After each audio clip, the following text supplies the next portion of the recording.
ओम शांति। आज की प्रातः सभा है 3 अगस्त 1968।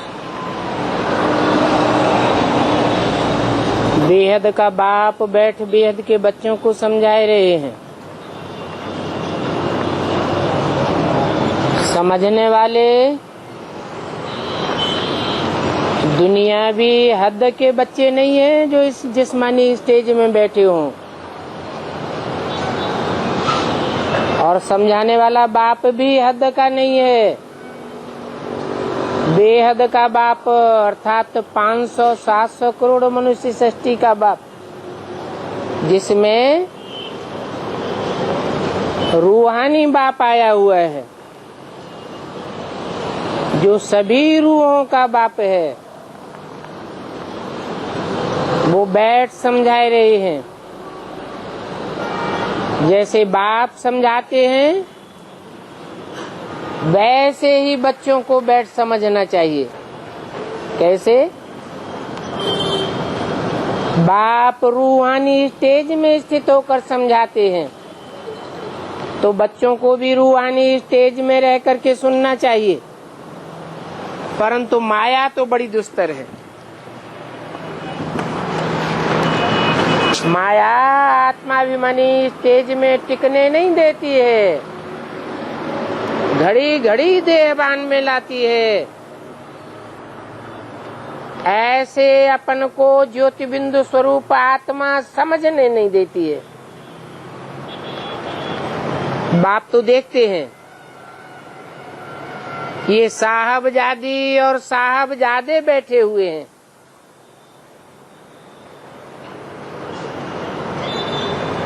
साहब है ना, और वो साहब तो एक ही है। सिख लोग गाते भी हैं, जप साहब को तो सुख मिले।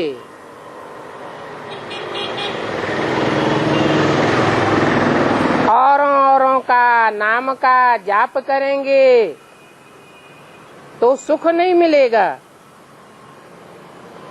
क्यों नहीं मिलेगा? कि और सब देहभान में रहने वाले हैं, सब आखिरीन दुखदायी साबित होते हैं। एक ही साहब है जो सदा शिव कहा जाता है, सदैव कल्याणकारी है, कभी भी दुख देकर किसी का कल्याण नहीं करता है।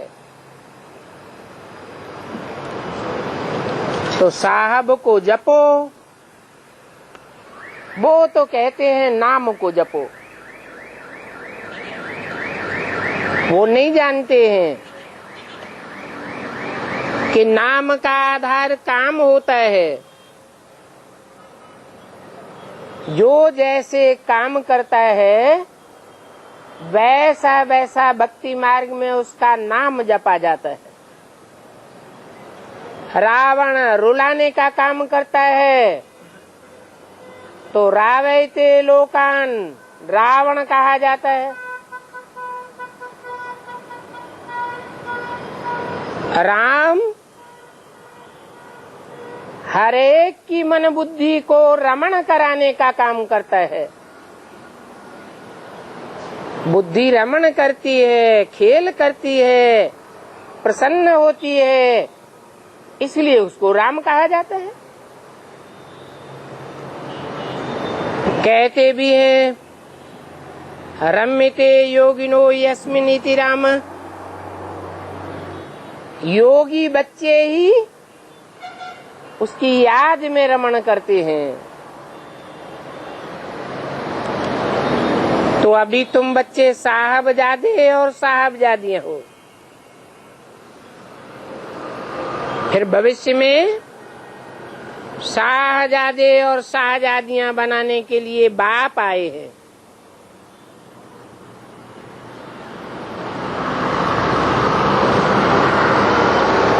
बाप किस लिए आए हैं? शाहजादा बनाने के लिए आए हैं। शाह होगा तो शाहजादा भी होगा, शाहजादे भी होगी। बाप कहते हैं अपन को साहबजादे अभी समझो, अभी अपन को शाहजादा समझ करके नहीं बैठ जाना है। यहाँ तुम्हारी कोई राजाई स्थापन नहीं हो गई है, तुम ब्राह्मण सेवाधारी हो। सेवाधारियों का काम होता है सेवा करना, सबकी सेवा करने वाले हो, सारी दुनिया की सेवा करने वाले हो, क्योंकि बाप तुम्हारा ओबीडेंट सर्वेंट बन करके आया हुआ है। जो सेवाधारी होते हैं वो बड़े निर्माण चित्र होते हैं। भक्ति मार्ग में भी कहते हैं सबते सेवक धर्म कठोरा, सेवक का धर्म सबसे ज्यादा कठोर होता है। मालिक की बातों को भी सुनता है, झड़प को भी सुनता है और उसकी सेवा भी करता है। तो तुम सेवादारी ब्राह्मण अभी समझो, शाह और शाहजादे नहीं समझना। हाँ, साहबजादे हो, फिर तुम भविष्य में प्रिंस और प्रिंसेस बनने वाले हो।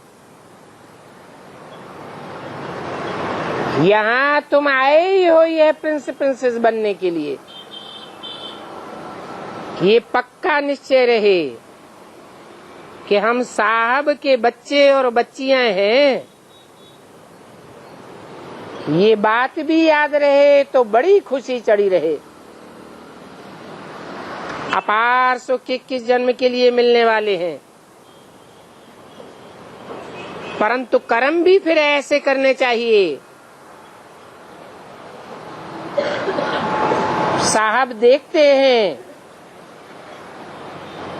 कि इनके कर्म कैसे हैं। जो श्रेष्ठ कर्म करते हैं वो ही शाहजादे और शाहजादियां बनते हैं। परंतु बाप देखते हैं कि अभी ऐसे कर्म नहीं कर रहे हैं।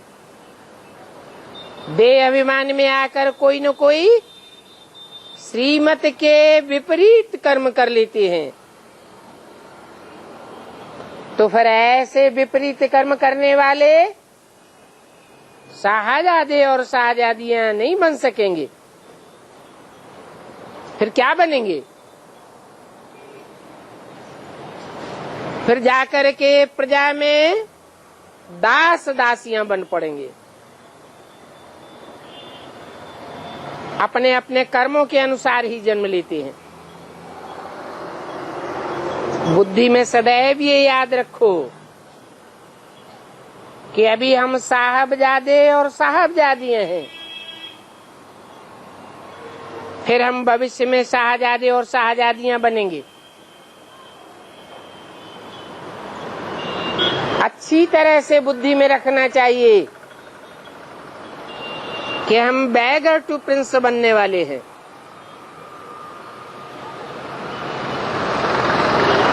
बैगर उसको कहा जाता है जिसके पास कुछ भी न हो।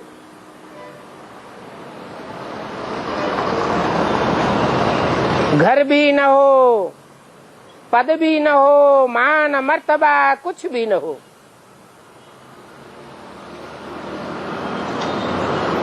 ऐसे बेघर बनेंगे, ईश्वरीय सेवा में अपने को अर्पण करेंगे तो तुम प्रिंस प्रिंसेस बन जावेंगे। अभी भारत भी भिखारी है ना,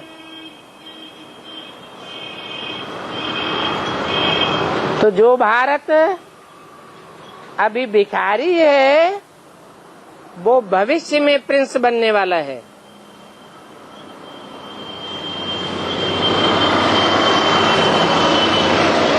इस समय की वाणी है 68 की।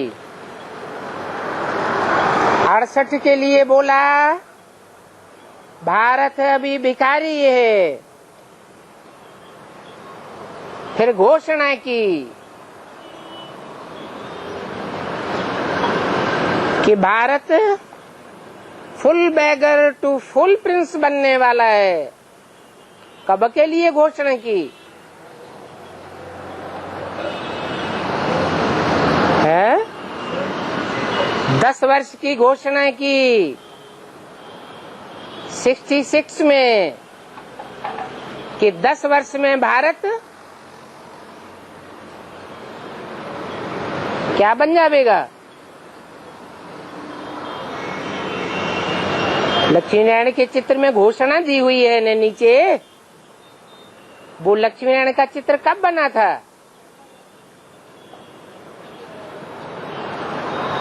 सन 66 में तैयार हुआ था। उस समय वो घोषणा छाप दी गई, मुरलियों में भी बोला गया, ज्ञानामृत पत्रिका में भी छपाया गया। तो इशारा देते हैं कि जो भारत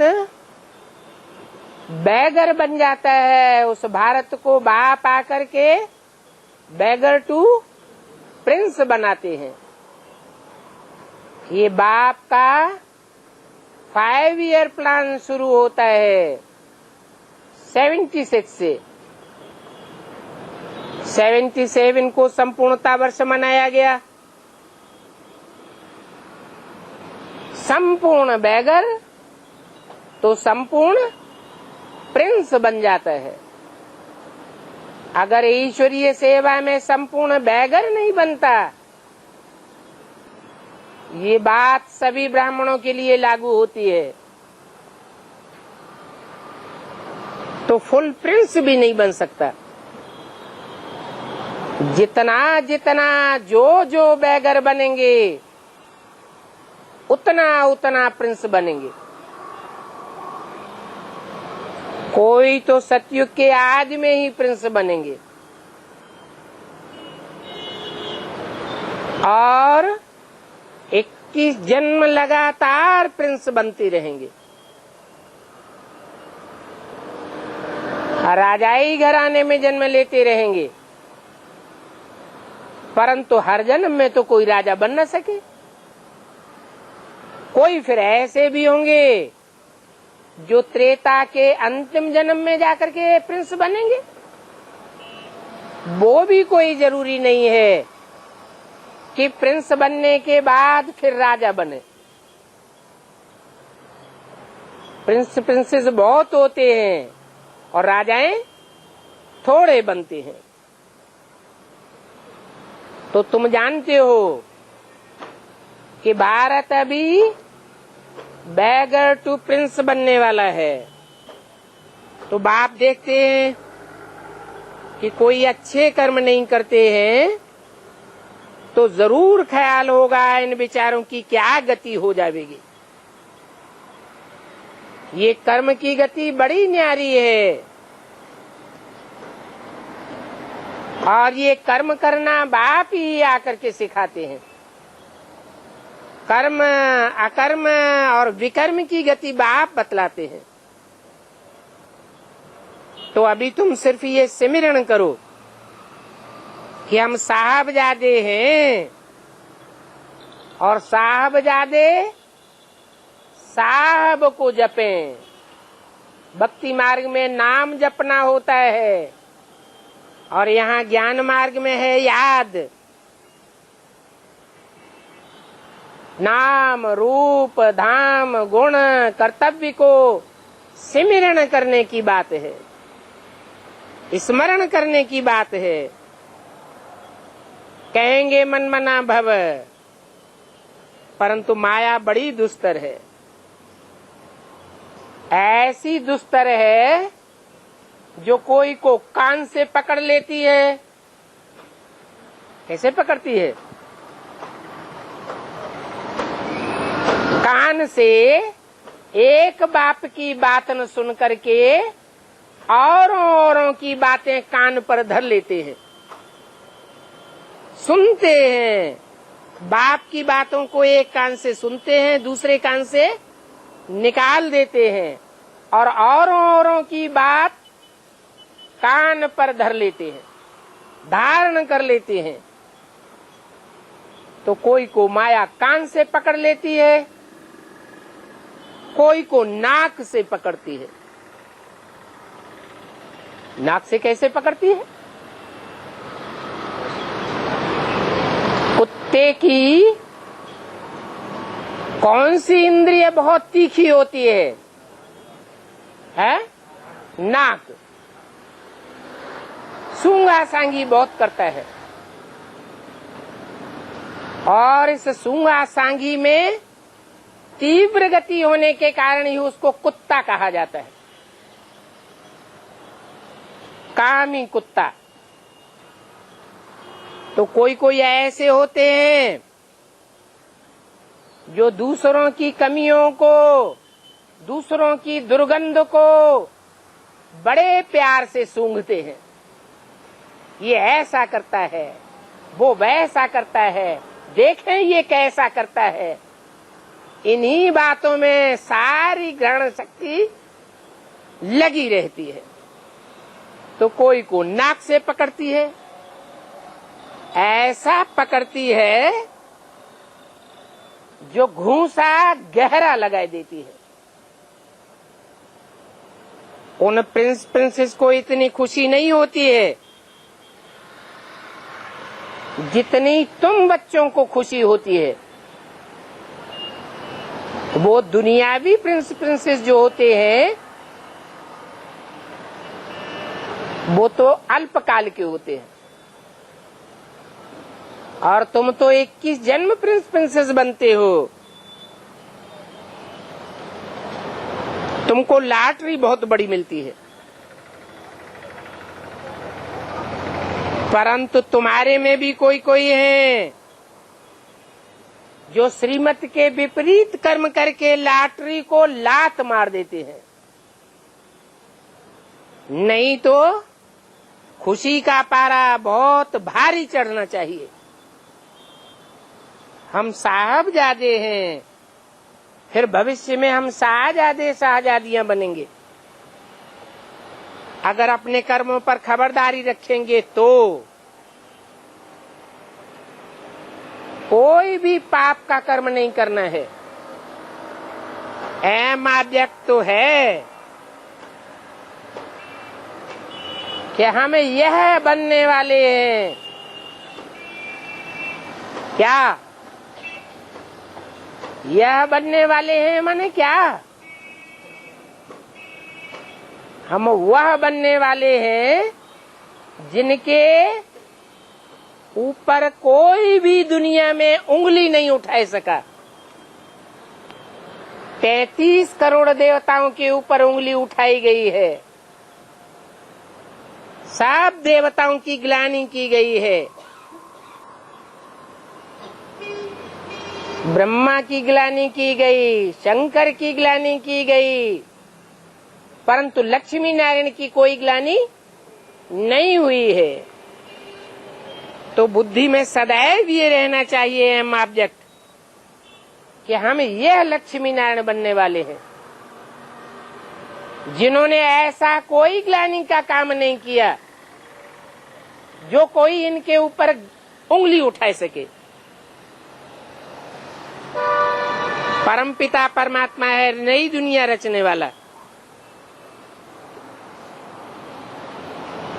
तो हम बच्चे भी जरूर नई दुनिया के मालिक होने चाहिए। ये तो बहुत सहज बात है, परंतु पत्थर बुद्धि होने के कारण इतनी सहज बात के ऊपर भी बुद्धि टिकाए नहीं सकते हैं। कहां न कहां बुद्धि भटक जाती है। बुद्धि को पक्का पक्का ठिकाना मिलता ही नहीं। नहीं तो समझना चाहिए हम उनके बच्चे हैं जिनके साथ हमें ऊंचते ऊंचे धाम में वापस जाना है। ये तो दुनिया बहुत नीची है, बहुत गंदी दुनिया है। और हमको जाना कहाँ है? हमको जाना है ऊंचते ऊंच पवित्र धाम में।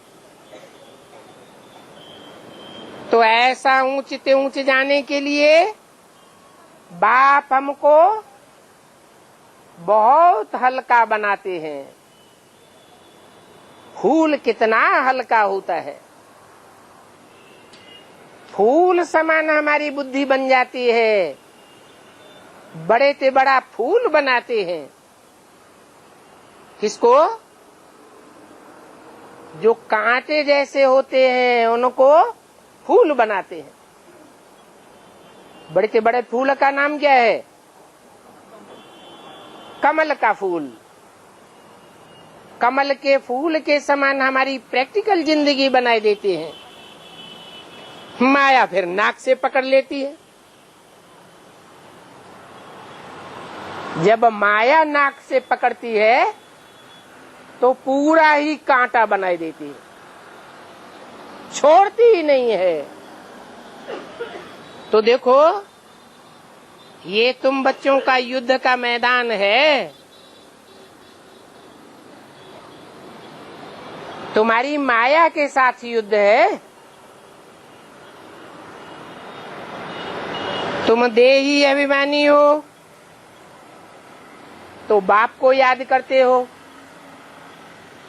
और देह अभिमानी बन पड़ते हो तो माया पकड़ लेती है। तो आत्मा अभिमानी बनने का पुरुषार्थ करते रहो, प्रैक्टिस करते रहो। सोचना चाहिए हम क्या बनने के लिए आए हैं। ये खुशी रहनी चाहिए कि हम साहबजादे और साहबजादियां हैं। ऐसा साहबजादा और साहबजादी दुनिया में और कोई हो नहीं सकता। बाप खुद कहते हैं, मैं तुमको साहबजादे और साहबजादियां बनाने के लिए आया हूं। ऐसे नहीं कि ब्रह्मा के तन में सिर्फ पढ़ाई पढ़ाने के लिए आया हूं, मुरली चलाने के लिए आया हूं, मुरली चला के चला जाऊंगा। नहीं, इसलिए आया हूं तुमको साहबजादे साहबजादियां बनाने के लिए आया हूं। फिर तुम प्रिंस प्रिंसेस बन जावेंगे। सो भी विश्व के शाहजादे बनेंगे, छोटे मोटे शाह के जादे नहीं बनेंगे। नाम ही पड़ता है शाहजहां। जहां माने सारी दुनिया। सारी दुनिया का जो शाह बनता है कौन? नारायण। उस विश्व के मालिक के तुम बालक बनते हो। ये लक्ष्मी नारायण विश्व के मालिक है ना। ऐसा तुमको भी बनना है। और तुम थे भी, फिर धीरे धीरे सीढ़ी नीचे नीचे उतरते आए हो। ये कितनी सहज बातें हैं समझने की। विपरीत कर्म करने से पद भ्रष्ट हो जाएगा। ये बात याद करते रहो कि बाप जो श्रीमत देते हैं उस श्रीमत के अनुकूल हम कर्म करते रहेंगे तो पद ऊंचा होता जाएगा। माया की मत पर या प्रभाव में आकर के विपरीत कर्म करेंगे तो पद भ्रष्ट हो जाएगा। कोई भी विकर्म न करो। ये समझना तो बहुत सहज बात है। बाप कहते हैं अति सहज रीत मैं तुमको बैगर से प्रिंस बनाता हूं। इस समय तुम बाप के बच्चे हो। बाप गरीब निवाज बन करके आया हुआ है। साहूकारों को बैगर टू प्रिंस नहीं बनाता है।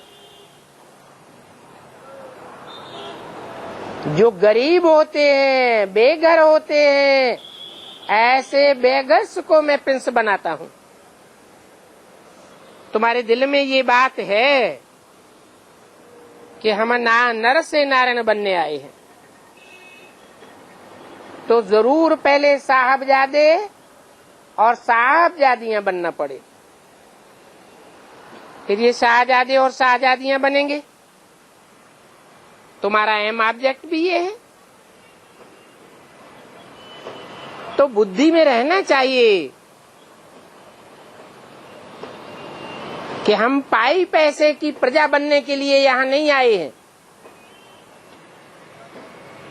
प्रजा वो बनते हैं जो औरों से प्रभावित होते रहते हैं।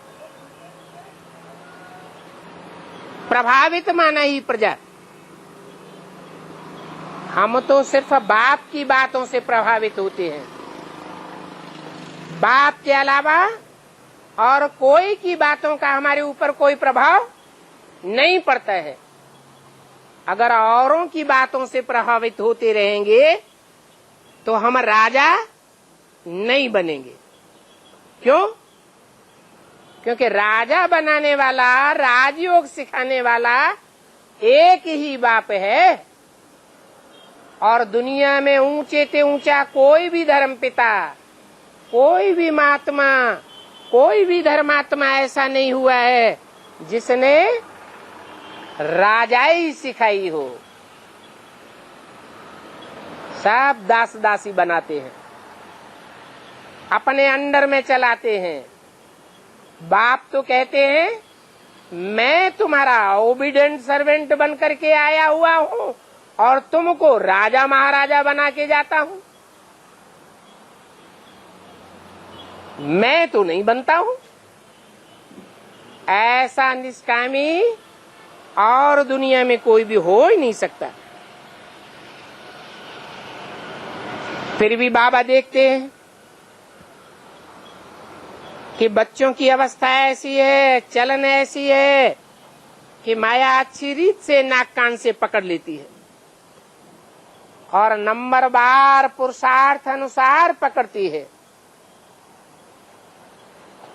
बाबा कोई सभी बच्चों के लिए एक ही बात नहीं कहते हैं, क्योंकि सब बच्चे एक जैसे पुरुषार्थी नहीं हैं। बाप जानते हैं मैं तो कल्प कल्प आता हूँ यह लक्ष्मी नारायण जैसा बनाने के लिए।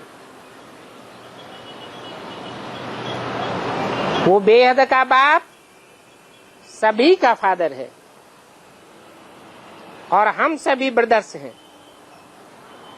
तो जरूर हम साहबजादे और साहबजादियां हैं। बाप द्वारा हम शाहजादे शाहजादियां बनेंगे और कल्प कल्प बनते रहेंगे। कितना सहज है, परंतु माया इतनी सहज बात के ऊपर भी निश्चय पक्का नहीं होने देती। ये युद्ध का मैदान तो अंत तक चलेगा। जब तक विनाश हो और जब तक तुम माया पर जीत पहनो तब तक ये युद्ध चलता ही रहेगा। इस समय तुम्हारा मर्तबा बहुत ऊंचा है। इस समय माने इस पुरुषोत्तम संगम युग में तुम्हारा मर्तबा जितना ऊंचा बनता है उतना ऊंचा मर्तबा और दुनिया में किसी भी जन्म में नहीं बनता। जैसे आसमान के सितारे होते हैं, कितनी ऊंचाई पर चमकते हैं,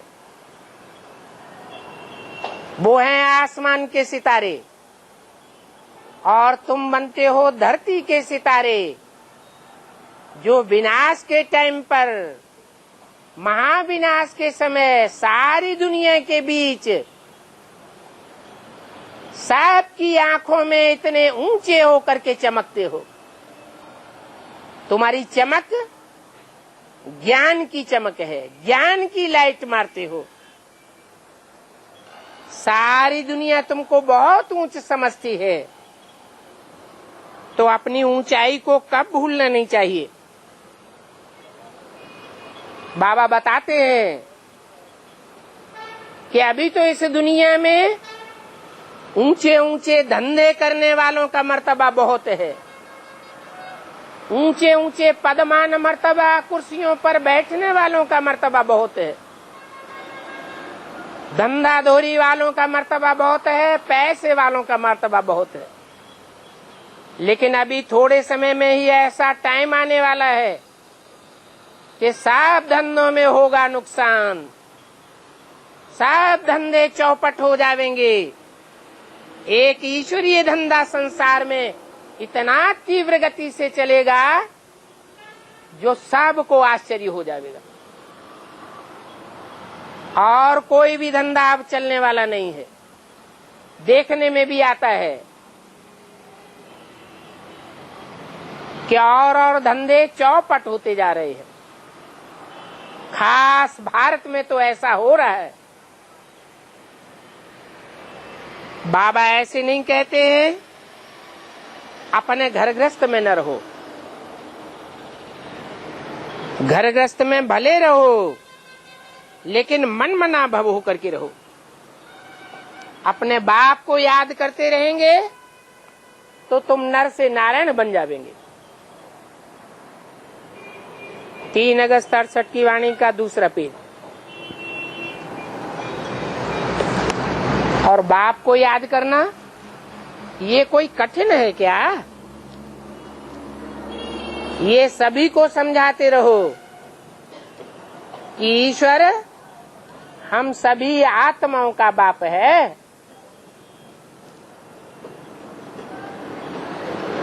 देहधारी मनुष्यों का बाप नहीं है। जितने भी इस दुनिया में देहधारी मनुष्य हैं, उनका बाप कौन है? देहधारी मनुष्यों का बाप है प्रजापिता। और उन मनुष्यों में रहने वाली जो आत्मा है, उन आत्माओं का बाप है परमपिता परमात्मा शिव, जिसे ईश्वर कहा जाता है। इसलिए कहा जाता है ईश्वर क्योंकि वो ईश्वरत्व अर्थात शासन करने वाला है। और मुसलमानों की तरह तलवार के जोर से शासन करने वाला नहीं है,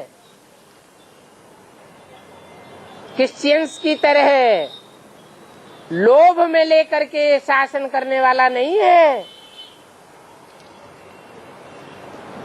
चंटई चालाकी से शासन करने वाला नहीं है, एक एक के दिलों पर राज्य करने वाला है। दिलवाड़ा बाप है, सभी आत्माओं के ऊपर दिल पर शासन करता है। तो शासन करने वालों में वर अर्थात श्रेष्ठ कहा जाता है। और हम उसी बाप के बच्चे हैं, तो जरूर हम विश्व के मालिक होने चाहिए। वो एक ही बाप है जो नई दुनिया रचने वाला है। प्यार का सागर कहा जाता है, इसलिए नई दुनिया रचने वाला है। सारे विश्व के ऊपर शासन करने वाला है और सारे विश्व का मालिक बनाने वाला है। नहीं तो जोर जबरदस्ती से दुनिया में कोई भी हिटलर, नेपोलियन अथवा कोई भी शेक्सपियर शासन नहीं कर सका है, क्योंकि उन्होंने हिंसा के आधार पर शासन करना चाहा, और बाप आकर हम बच्चों को भी अहिंसक बनाते हैं, डबल अहिंसक बनाते हैं। स्थूल हिंसा भी नहीं करने देते और सूक्ष्म हिंसा भी नहीं करने देते। तब नई दुनिया बनती है। ये पुरानी दुनिया को रावण की दुनिया कहा जाता है। ये रुलाने वालों की दुनिया है।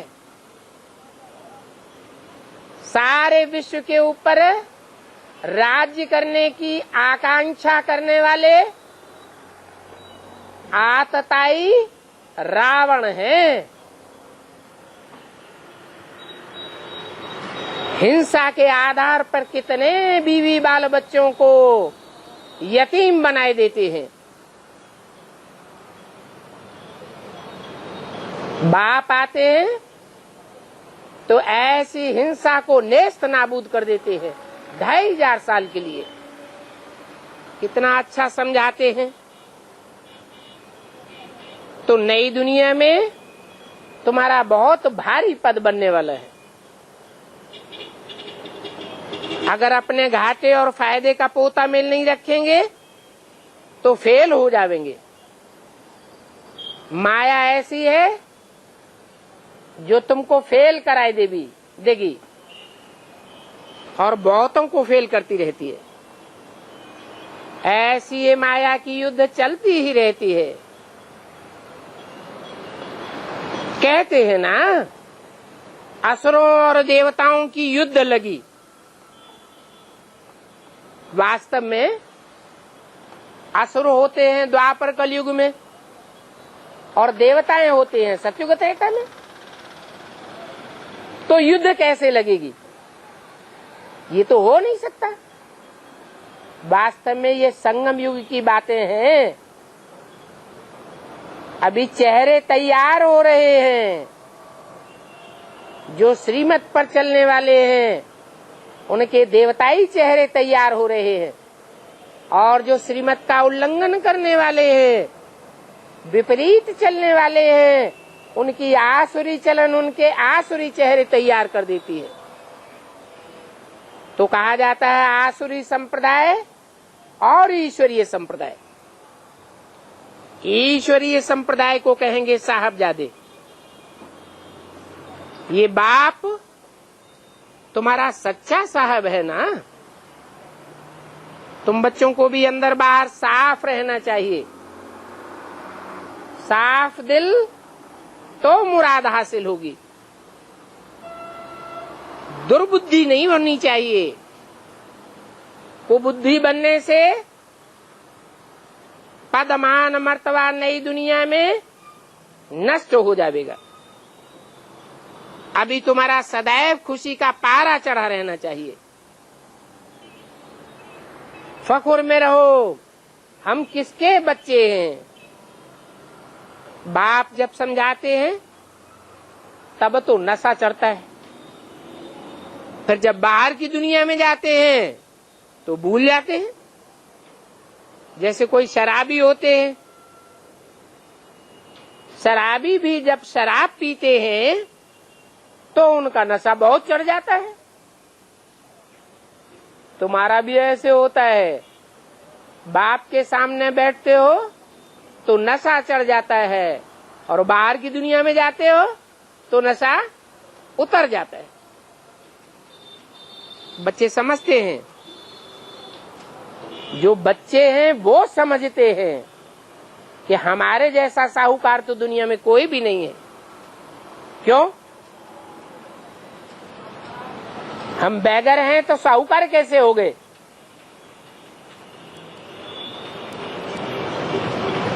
बैगर हैं दुनियावी धन के हिसाब से। जो दुनियावी धन आज है और कल नहीं रहेगा। और धनवान किस हिसाब से हैं? साहूकार हम किस हिसाब से हैं? हमारे जैसा साहूकार दुनिया में कोई भी नहीं है। जो बेहद का धन है ज्ञान रतन, वो बेहद के ज्ञान रतन हम धारण करते हैं। दुनिया में इन रत्नों को कोई भी नहीं धारण कर रहा है, किसी को परवाह नहीं है इन ज्ञान रत्नों को धारण करने की। और हमने धारण किया है क्योंकि हम जानते हैं कि यही ज्ञान रतन अब थोड़े ही समय के अंदर स्थूल रतन बनने वाले हैं। कैसे बन जावेंगे? जो दुनियावी धंधे से दुनियावी धन इकट्ठा कर रहे हैं, वो सब धंधे चौपट होने वाले हैं। और हम ईश्वरी धंधा करने वाले ब्राह्मण ज्ञान रतन इकट्ठे कर रहे हैं, जो विनाश के टाइम पर हर धर्म की मनुष्य आत्माएं ईश्वरीय ज्ञान के पीछे पागल होकर के दौड़ेंगी। पूरा पश्चिम उत्तर दक्षिण 14 काल फिरे। जब ऐसी स्टेज होगी तब ज्ञान का बोलबाला हो जाएगा। तो बोला, बाप तुमको ये अमृत का प्याला पिलाते हैं, इससे तुम इस समय तुम जैसे कि स्वर्ग में बैठे हो। बाहर निकलने से माया के राज्य में चले जाते। बाप तुमको ज्ञान और योग का नशा चढ़ाते हैं, परंतु यहाँ से उठकर बाहर जाने से फिर भूल जाते। साहब के सन्मुख रहते हैं तो भी कोई कोई ऐसे हैं जिनको नशा ही नहीं चढ़ता, अवस्था बनती ही नहीं। पाप कर्मों का बोझा इतना चढ़ाई कर रखते हैं कि बाप के सामने आने पर उनको बाप ही नहीं दिखाई देता। यहाँ तो आते ही हो इसलिए कि साहब के सन्मुख जावे, जाकर के महावाक्य सुने। साहब कैसे बैठ करके बच्चों को समझाते हैं, वो देख करके खुशी का पारा चढ़ जाना चाहिए। बाहर में जाते हैं तो मित्र संबंधी आदि का संग ऐसा लगता है जैसे कि आसुरों के संग में चले जाते हैं। तो समझना चाहिए तुम साहबजादों के अंदर कितनी फजीलत होनी चाहिए, कितनी दिल में सफाई होनी चाहिए। अगर साफ दिल होकर के नहीं रहेंगे तो मुफ्त में सजा खावेंगे, और जितनी जास्ती सजा खावेंगे उतना पदभ्रष्ट हो जाएगा। बाप अंदर में देख बड़ा हर्षित होते हैं, ये साहबजादे बच्चे आए हैं। राम सीता तो सेकंड ग्रेड में है, तुमको उनके राज्य में थोड़े ही जाना चाहिए है?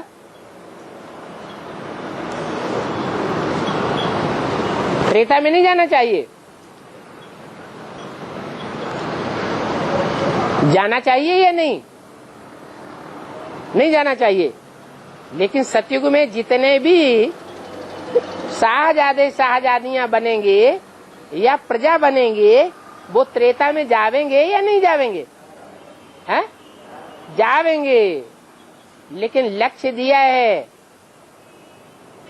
कि जो सतयुग में जावेंगे वो ऑटोमेटिक नीचे गिरेंगे, उसके लिए कोई पुरुषार्थ करने की दरकार नहीं है। तो पुरुषार्थ क्या करना है? पुरुषार्थ करना है सतयुग में जाकर के हम उच्च पद पावे, क्योंकि सतयुग में सूर्यवंशी होते हैं और त्रेता में चंद्रवंशी होते हैं। अभी तुम शिव की संतान हो और सतयुग में तुम दैवी संतान बनेंगे, तो ग्रेड ऊंचा होगा या नीचा हो जाएगा? है? सतयुग में दैवी संतान देवताओं की संतान होंगे, और अभी तुम शिव की संतान बनते हो, तो कौन सा ग्रेड ऊंचा है? शिव की संतान है ब्राह्मण, और ब्राह्मण होते हैं चोटी के, तो ऊंची से ऊंची स्टेज तुम्हारी अभी है। तुम सूर्यवंशी शाहजादे बनते हो। डायरेक्ट ज्ञान सूर्य तुम्हारे ऊपर सरपरस्त है। अभी तुम नंबरवार महारथी हो, घोड़े सवार, प्यादे भी हैं। महारथियों को जरूर ऐसी अवस्था होनी चाहिए। जैसे कि बाप समझाते हैं, शाहजादों को कितनी खुशी होनी चाहिए कि बाप द्वारा हम भविष्य के लिए कितना ऊंच पद पाते हैं। अभी तुम शिव की संतान, फिर दैवी संतान, तो यहाँ की रॉयल्टी तुम्हारी फिर वहां भी चलती रहेगी। वहां तुम ऊंचते ऊंच पैराडाइज के मालिक बनते हो। बाप ही आकर के पत्थर बुद्धि से तुमको पारस बुद्धि बनाते हैं। तुम बच्चे बाप से प्रतिज्ञा करते हो, बाबा हम जरूर स्वर्ग के शाहजादे शाहजादियां बनेंगे। हम सेकंड थर्ड क्लास के नहीं बनेंगे, त्रेता को भी सेकंड क्लास कहेंगे। परंतु बाबा तुम्हारी चलन देखते हैं तो वंडर लगता है। तब सोचते हैं कि अहो माया तुम कितनी जबरदस्त हो। अच्छे अच्छे फर्स्ट क्लास बच्चों को तुम नाक से पकड़ लेती हो। जैसी जैसी अवस्था है ऐसी ऐसी उनको माया लग जाती है। रुस्तम से माया भी रुस्तम होकर के लड़ती है। बच्चे आते हैं, समझते हैं हम साहब के सन्मुख हो जावे तो भविष्य नई दुनिया के शाहजादे बनेंगे। तुम पढ़ते ही हो नई दुनिया के लिए, और ऐसा ही कोई पाठशाला नहीं है जहां तुम ऐसी पढ़ाई पढ़ते हो। तुम अमरपुरी शिवालय के लिए पढ़ते हो। अभी तुम पुरुषोत्तम संगम युग पर हो। ये युग कल्याणकारी युग है। तुम बच्चे भी कल्याणकारी पार्ट बजाने वाले हो। कई बच्चे अपना कल्याण करने के बदले अकल्याण करके नीचे गिर पड़ते हैं, परंतु एक बाप फिर भी उनको अपना शाहजादा कहलाते हैं, बार बार बुलाते हैं। कहते हैं बच्चे स्वर्ग में तो तुम जरूर आवेंगे, क्योंकि एक बार भी बाप के सन्मुख आए तो स्वर्ग में जरूर आवेंगे। एक दिन आया, कुछ समझा, आकर के दिल से एक बार बाबा कहा तो भी वो स्वर्ग में आ जावेंगे। हर एक अपने दिल से पूछे, हम कहाँ तक अपनी दिल साफ करके बाप के साथ बैठे हैं। नहीं तो अपने ऊपर तरस खाना चाहिए। बाबा तो फिर भी बच्चों के लिए रहम दिल है। जब बच्चे भी अपन पर रहम करें तब ना, बाप तो श्रीमत देंगे, कहेंगे तुम ये भूलें बार बार क्यों करते हो। घर में रहते हुए भी तुम समझ सकते हो। साहब के बच्चे होंगे तो विकारी काम नहीं कर सकते हो। बाप कर्म अकर्म विकर्म पर कितना समझाते हैं। तुम भी पुरुषोत्तम संगम युग पर हो। कलयुगी मनुष्य जो कर्म करते हैं वो तो सभी पाप कर्म करते हैं। क्यों? पुण्य कर्म नहीं करते, क्योंकि उनको कर्म की गति का पता ही नहीं है। कर्म क्या होता है और विपरीत कर्म क्या होता है, पाप क्या होता है, पुण्य क्या होता है, दुनिया ये बात जानती ही नहीं। बाप आकर के बतलाते हैं कि मैं जो रास्ता बताता हूँ उस रास्ते पर चलने वाले पुण्य आत्मा बनते हैं, और मैं जो रास्ता बताता हूँ उसके विपरीत चलने वाले पाप आत्मा बन पड़ते हैं।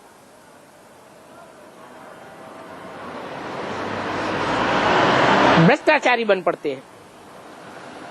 भ्रष्टाचारी मनुष्य कैसे कर्म करेंगे? भ्रष्टाचारी मनुष्य भ्रष्ट आचरण करने वाले कर्म ही करेंगे। श्रेष्ठाचारी देवताएं श्रेष्ठ कर्म ही करते हैं, परंतु श्रेष्ठ कर्म तुम अभी संगम युग पर करते हो। सतयुग में जब तुम देवता बनेंगे तो चाहे श्रेष्ठ कर्म करेंगे तो भी उन कर्मों का कोई प्रभाव नहीं होगा, कर्म अकर्म हो जाएगा। एक तो तुम विकारी बनते हो, दूसरे फिर मेरी ग्लानि करते हो, तो ये डबल पाप का बोझा चढ़ जाता है। विकारी कर्म करने वाले की बुद्धि विकृत हो जाती है, और जब बुद्धि विकारी बन जाती है तो वाचा भी विकारी बन जाती है। कर्म इंद्रियां तो विकारी कर्म करती ही हैं, परंतु वाचा विकारी होने से बाप की ग्लानि करने का लग पड़ते हैं। तो कितना अपकार करते आए हो ड्रामा अनुसार, और कितनी कच्ची कच्ची गाली बाप को तुमने दी है। देवताओं को भी गालियां देते हो। इसके लिए कहा जाता है यदा यदा हि धर्मस्य, जब जब धर्म की ग्लानि हुई है तब तब मैं आता हूँ। और धर्म की ग्लानि होती ही है कलयुग के अंदर, जबकि तुम बाप को पहचान करके बाप को भूल जाते हो, औरों की बातें सुनने लग पड़ते हो, बाप की बातों पर ध्यान नहीं देते, तो ऐसे विकर्म हो पड़ते हैं। बाप का बन करके फिर विकर्म करेंगे तो तुम्हारा 100 गुना दंड बढ़ता जाएगा, फिर उन्नति नहीं हो सकेगी, और बुद्धि ऐसी बतित बन जाएगी जो तुम्हें याद भी एक्यूरेट नहीं कर सकेंगे। माया याद करने नहीं देती है। माया खुद समझती है ये पुण्य करने के लायक नहीं है। क्रिमिनल ख्यालात देख करके माया भी अटैक करती है। बच्चों ने देखा होगा जिनको बहुत टेंशन रहता है, उन टेंशन करने वालों में ही भूत प्रेत प्रवेश कर जाते हैं। ये भूत प्रेतानी आत्माएं भी माया का रूप हैं। 3 अगस्त 68 की वाणी का 3रा पेज।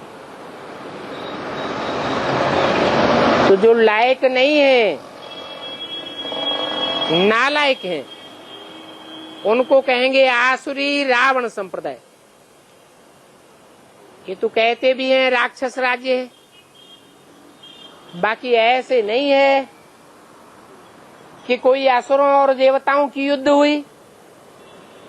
नहीं, जो देवता बनने वाली आत्माएं हैं और जो द्वापर कलयुग में परम धाम से उतरकर बार बार असुर बनते हैं और देवताओं को अपने प्रभाव में ले लेते हैं, कन्वर्ट कर लेते हैं, ऐसे असुर संगम युग में बाप के सन्मुख आकर के पार्ट जब बजाते हैं तब उनकी युद्ध चलती है।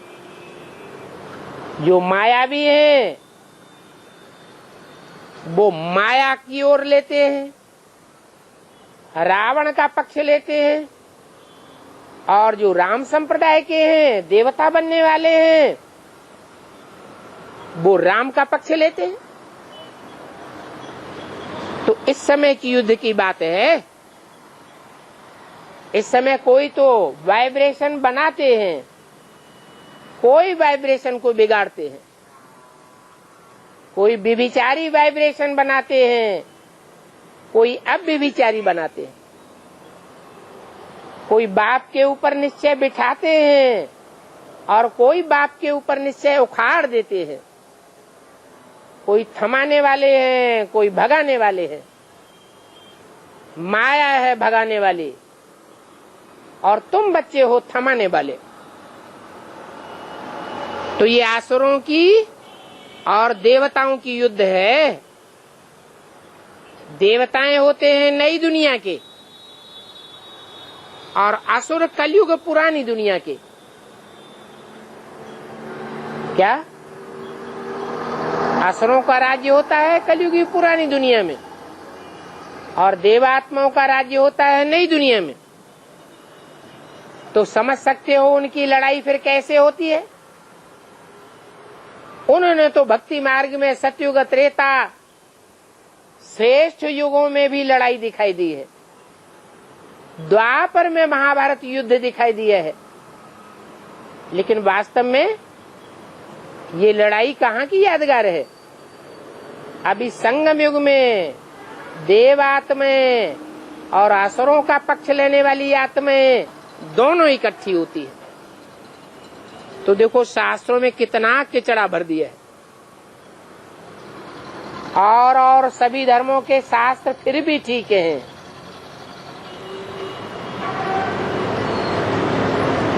ये तो मनुष्यों ने बैठ बनाए हैं। अभी बाप जो राजयोग सिखलाते हैं वो राजयोग की बातें तो प्रायः लोप हो जाती हैं। इन भारतवासियों के ही झूठ शास्त्र झूठे हैं तो अपन को हिंदू कह दिया है। उनको पता ही नहीं है कि हमारा धर्म कब स्थापन हुआ और किसने स्थापन किया है। कभी कहते हैं राम ने, कभी कहते हैं कृष्ण ने, कभी क्या बोलते हैं, कभी क्या बोलते हैं। बाप बतलाते हैं कि 5000 वर्ष की बात है। ड्रामानुसार फिर भी ऐसे भक्ति मार्ग के शास्त्र बनावेंगे। जब शास्त्र बनावेंगे तो सच की रत्ती भी नहीं रहेगी, झूठ ही झूठ। ईश्वर बाप को तो उड़ा ही देते हैं। गीता का भगवान ही झूठा कर दिया तो झूठ माना झूठ, सच की रत्ती नहीं। बाप जो सचखंड स्थापन करते हैं उसमें सच ही सच होता है। क्या सच्चा होता है। और रावण जो झूठ राज्य स्थापन करते हैं, झूठ खंड बनाते हैं, उसमें झूठ ही झूठ होता है। क्या झूठ होता है। राम जो नई दुनिया स्थापन करते हैं सबकी बुद्धि में होता है कि हम ज्योति बिंदु आत्मा हैं। ये है सच्ची बात। और रावण जो रावण राज्य स्थापन करते हैं उसकी सबकी बुद्धि में बैठ जाता है कि हम देह हैं, देवान में आते हैं। देह के जो बाप हैं, धर्म पिताएं हैं, उनका वर्चस्व हो जाता है। फिर भी जो सब मनुष्य मात्र का बाप है, जिसमें शिव बाप आते हैं, वो फिर भी लोप हो जाता है। तो झूठ ही झूठ। अभी तुम बने हुए ईश्वरीय संप्रदाय, ये बात कब भूलो नहीं। अच्छे अच्छे बच्चों को कभी भी भूलना नहीं चाहिए कि ईश्वर कौन है। अर्जुन और भील का मिसाल भी है।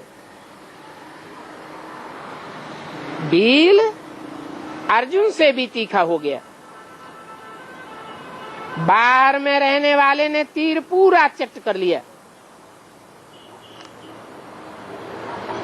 यहाँ भी ऐसे होता है।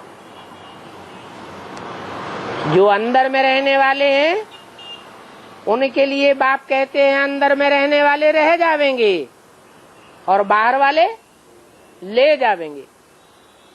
देश में भी ऐसे हुआ। बेसिक ज्ञान लिया। बेसिक ज्ञान लेने वालों में भी दो वर्ग थे। एक अंदर वाले जो सरेंडर बुद्धि होकर के रह रहे थे, समर्पित होकर के अंदर ही रहे पड़े थे, बाप के घर में रहे पड़े थे प्रैक्टिकल जीवन में। दूसरे वो थे जो घरगृहस्थ के कीचड़ में रहते थे और बाप के घरों में यदा कदा या रोज क्लास करने के लिए आते थे। तो बाहर वाले भी पढ़ने वाले थे और अंदर रह करके भी पढ़ने वाले थे। उनके लिए भी ये वाक्य लागू हुआ, अंदर वाले रह जावेंगे और बाहर वाले ले जावेंगे। क्या ले जावेंगे और क्या ले गए? 76 से जो बाहर वाले थे, घरगृहस्थ की कीचड़ में रह करके पढ़ाई पढ़ रहे थे, वो क्या ले गए? ईश्वरीय ज्ञान के तंतु को पूरा चट्ट कर लिया, ईश्वर बाप को पहचान लिया और अंदर वाले जो बाप था उसको भूल गए और माँ को बुद्धि से पकड़ लिया। वास्तव में माता का स्वरूप होता है प्रकृति का स्वरूप, 5 तत्वों का स्वरूप, और बाप होता है बीज। अगर बाप को नहीं पहचाना तो कुछ भी नहीं पहचाना। अभी भी एडवांस में ऐसा ही होने वाला है। जो अंदर वाले हैं वो बहुत हैं ऐसे जो पढ़ाई पूरी अच्छी रीति नहीं पढ़ते, रह जावेंगे।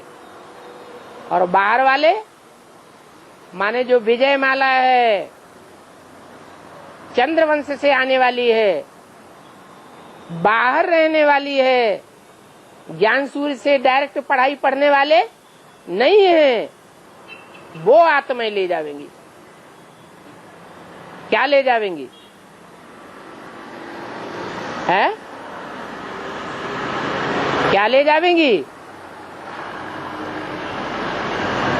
अरे विजयमाला के मण के लक्ष्मी पद पालेंगे और रुद्रमाला के मण के लक्ष्मी पद नहीं पा सकेंगे। क्यों नहीं पा सकेंगे? क्योंकि ग्लानि करने के कारण जगदम्बा की भुजाएं बन पड़ेंगे। जगदम्बा महाकाली बनती है, महाकाली की भुजाएं बनेंगे तो लक्ष्मी कहे जाएंगे, महागौरी के पार्टधारी कहे जावेंगे या महाकाली के पार्टधारी कहे जावेंगे? क्या कहे जावेंगे? है महाकाली के पार्टधारी कहे जावेंगे। अभी भी बाप समझाते हैं कि जो समर्पित होकर चल रहे हैं उनको 16 घंटे ईश्वरीय सेवा में लगे रहना चाहिए, और जो समर्पित होकर नहीं चल रहे हैं वो सिर्फ 8 घंटे ईश्वरीय सेवा करें तो भी बैलेंस बराबर हो जाएगा।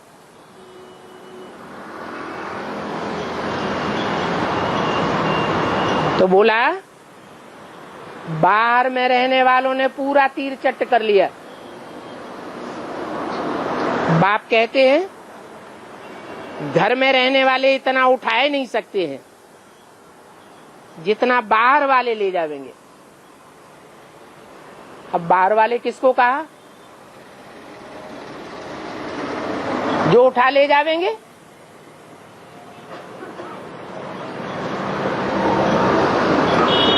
बाहर वाले वो चंद्रवंशी जो चंद्रमा की रहबरी में पले हैं,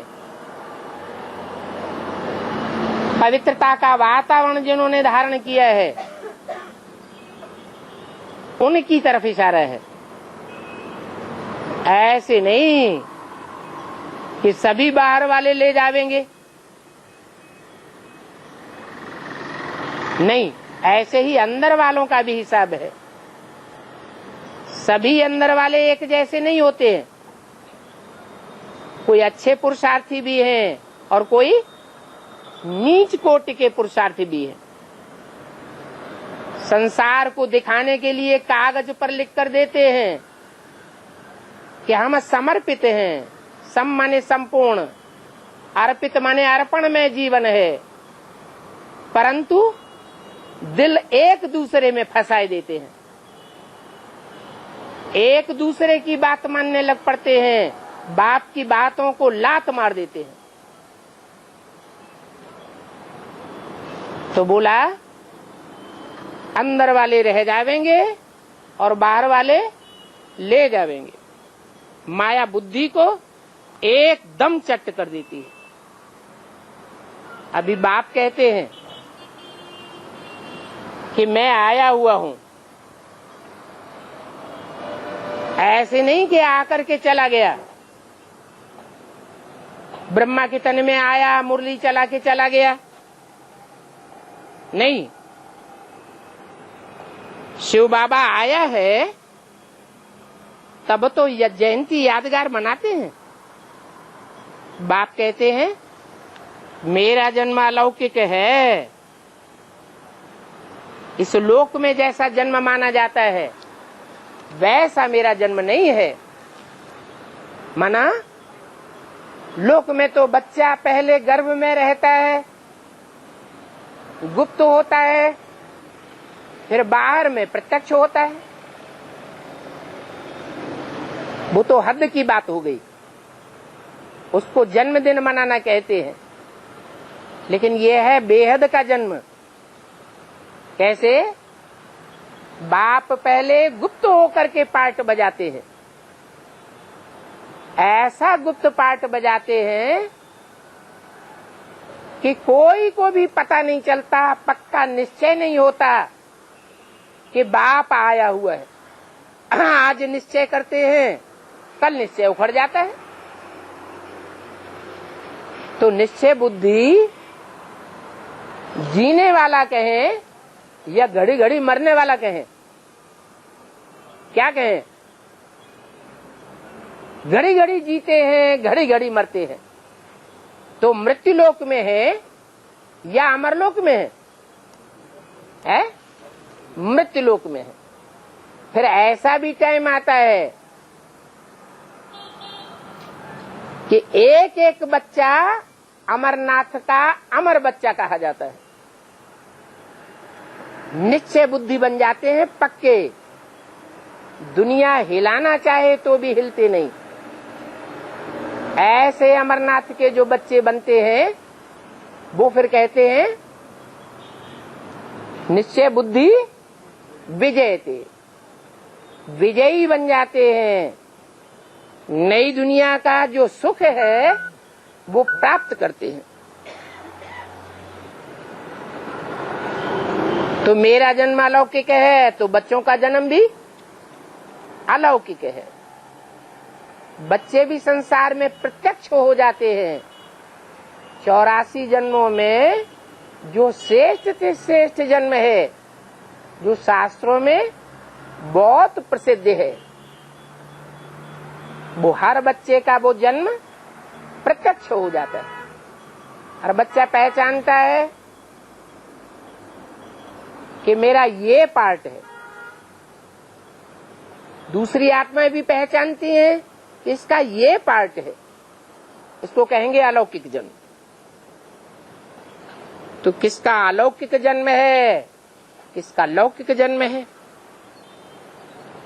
तुम बच्चों के सिवाय और तो किसी का अलौकिक जन्म हो ही नहीं सकता। तुम बच्चे माना जो बाप को पहचानते हैं उनका अलौकिक जन्म, जो नहीं पहचानते हैं उनका लौकिक जन्म। ओम शांति।